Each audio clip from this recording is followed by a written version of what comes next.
Guys, അപ്പോൾ നമ്മളിപ്പോൾ ഉണ്ടാക്കാൻ പോകുന്നത് മന്തിയാണ്. അപ്പോൾ എങ്ങനെ ഉണ്ടാക്കുന്നത് ഞാൻ നിങ്ങൾക്ക് കാണിച്ചു തരാം. അപ്പോൾ അതിന് വേണ്ടി എടുത്ത സാധനം എന്തൊക്കെയാണെന്ന് വെച്ചിട്ടുണ്ടെങ്കിൽ ഒരു ക്യാപ്സിക്കോ, പിന്നെ ഒരു ഉള്ളി, പിന്നെ കുറച്ച് മല്ലിച്ചപ്പ്, പിന്നെ ഇഞ്ചി വെളുത്തുള്ളി ഒന്ന് ചതച്ച് വെച്ചത്, പിന്നെ പട്ട ഗ്രാമ്പൂ, പിന്നെ കുറച്ച് ജീരകം കേട്ടോ. അപ്പോൾ നമ്മൾ ചിക്കൻ നന്നായിട്ട് ക്ലീൻ ചെയ്ത് വെച്ചിട്ടുണ്ട്. അപ്പോൾ അതിലേക്ക് നമ്മൾ ഇത്രയും സാധനങ്ങൾ നമ്മളിപ്പോൾ കാണിച്ച എല്ലാ സാധനങ്ങളും ഇട്ടിട്ട് നന്നായിട്ടൊന്ന് മിക്സ് ചെയ്യട്ടോ. പിന്നെ നമ്മൾ 2 മാഗി ക്യൂബാണ് എടുത്തിട്ടുണ്ടായിരുന്നത്. നമ്മൾ 1 കിലോയിൽ കൂടുതൽ അരി ഇട്ടിട്ടുണ്ടായിരുന്നു. ഞാൻ കുറേ വീഡിയോസ് കണ്ടിട്ട് ഉണ്ടാക്കിയതാണ്, അതായത് കുറേ വീഡിയോസ് കണ്ടിട്ടുണ്ട്. പിന്നെ എല്ലാം കൂടെ എന്തായിട്ടുള്ളൊരു ഇതിലും അങ്ങ് ഉണ്ടാക്കിയതാണ്. അപ്പോൾ കുറേ വീഡിയോയിൽ 4 മാഗി ക്യൂബ് 3, 2 ഒക്കെ ഇടുന്ന കണ്ടിട്ടുണ്ട്. അപ്പോൾ നമ്മൾ 2ആണ് വാങ്ങിച്ചത്, അപ്പോൾ അതാണ് ഇട്ടത്. പിന്നെ ആവശ്യത്തിന് മുളക് പൊടി, മഞ്ഞൾപ്പൊടി, കുറച്ച് കുരുമുളക് പൊടി, പിന്നെ അവസാനം കുറച്ച് സൺഫ്ലവർ ഓയിൽ എടുത്തിട്ട് നന്നായിട്ടൊന്ന് മിക്സ് ചെയ്ത് വെച്ചിട്ടുണ്ട്.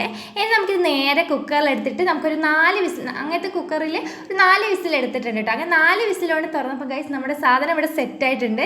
അത് കഴിഞ്ഞ് നമ്മൾ നേരെ ഇതൊരു ബിരിയാണി പോട്ടിലാണ്, അതിലോട്ട് നമ്മുടെ ചിക്കനെ തട്ടിയിട്ടുണ്ട് കേട്ടോ. പിന്നെ റൈസ് നമ്മൾ ആദ്യമേ വേവിച്ച് വെച്ചിട്ടുണ്ടായിരുന്നു ഗൈസ്, അതിൻ്റെ വീഡിയോ ഞാൻ എടുത്തിട്ടില്ല. അരിയിൽ നമ്മൾ ഇട്ടിട്ടുണ്ടായിരുന്നു കുറച്ച് പട്ട ഇട്ടിട്ടുണ്ടായിരുന്നു, പിന്നെ ഒരു പീസ് നാരങ്ങ ഇട്ടിട്ടുണ്ടായിരുന്നു, പച്ചനാരങ്ങ. പിന്നെ നമ്മൾ എന്താ പറയുക, കുറച്ച് സൺഫ്ലവർ ഓയിൽ ഒഴിച്ചെടുത്തിട്ടുണ്ടായിരുന്നു. പിന്നെ ആവശ്യത്തിന് ഉപ്പ്, ഇതാണ് നമ്മൾ അരിയിൽ ഇട്ടിട്ടുണ്ടായിരുന്നത്. അത് കഴിഞ്ഞ് അരി നേരെ നമ്മുടെ ചിക്കൻ്റെ മുകളിലേക്ക് തട്ടി അതിൻ്റെ മേലെ നമ്മളിത് പച്ചമുളക് കുത്തി വെച്ചിട്ടുണ്ട്. പിന്നെ കുറച്ച് കുരുമുളക് പൊടിയും മല്ലിച്ചപ്പും, പൊടിയല്ല കുരുമുളകും മല്ലിച്ചപ്പും ഇട്ട് പിന്നെ കുറച്ച് മല്ലിയും കൂടി ഇട്ടെടുത്തിട്ടുണ്ട്. പിന്നെ നമ്മൾ മുളക് പൊടിയും മഞ്ഞൾപ്പൊടിയും കലക്കി വെച്ചതാണ്, അത് കാണുന്നത് കുറച്ച് കളറിന് വേണ്ടിയിട്ട്. അത് കഴിഞ്ഞൊന്ന് പുകയ്ക്കാൻ വേണ്ടിയിട്ട് നമ്മൾ കുറച്ച് ചിരട്ടക്കാരി ഒഴിച്ചെടുത്തിട്ട് ഒരു പാത്രത്തിൽ വെച്ചിട്ട് ഇങ്ങനെ സൺഫ്ലവർ ഓയിൽ വെച്ചിട്ട് ഇങ്ങനെ വെച്ചിട്ടുണ്ട്. അപ്പോൾ ഗൈസ് നമ്മുടെ മന്തി ഇവിടെ ഉണ്ടായിക്കൊണ്ടിരിക്കുകയാണ്. 5 മിനിറ്റ് കഴിഞ്ഞാൽ എല്ലാം സെറ്റ് ആവും.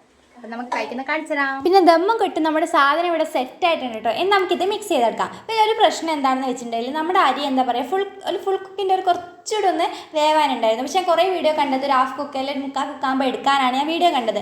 പക്ഷേങ്കിൽ നമ്മൾ ഫുള്ള്, അതായത് ഏകദേശം ഫുള്ള് കുക്കായിട്ടുണ്ട്. കുറച്ചുകൂടെ ഒരു എന്താ പറയുക, കുറച്ചുകൂടെയാണ് കുക്കാവാനുള്ളതിനും. പക്ഷേ എന്നിട്ടും നമ്മൾ ഒരു 10-15 മിനിറ്റോളം നമ്മൾ ഈ പാത്രത്തിൽ വെച്ചിട്ട് നമുക്കൊരു ഒരു ഫീൽ കിട്ടിയില്ല. പിന്നെ വീണ്ടും കുറച്ച് ടൈം നമ്മൾ വെച്ചപ്പോൾ കേട്ടോ കറക്റ്റ് റെഡി ആയത്. ഇതിൻ്റെ ഇടയ്ക്ക് നമ്മൾ മയോണൈസും സെറ്റ് ചെയ്ത് വെച്ചിട്ടുണ്ട്.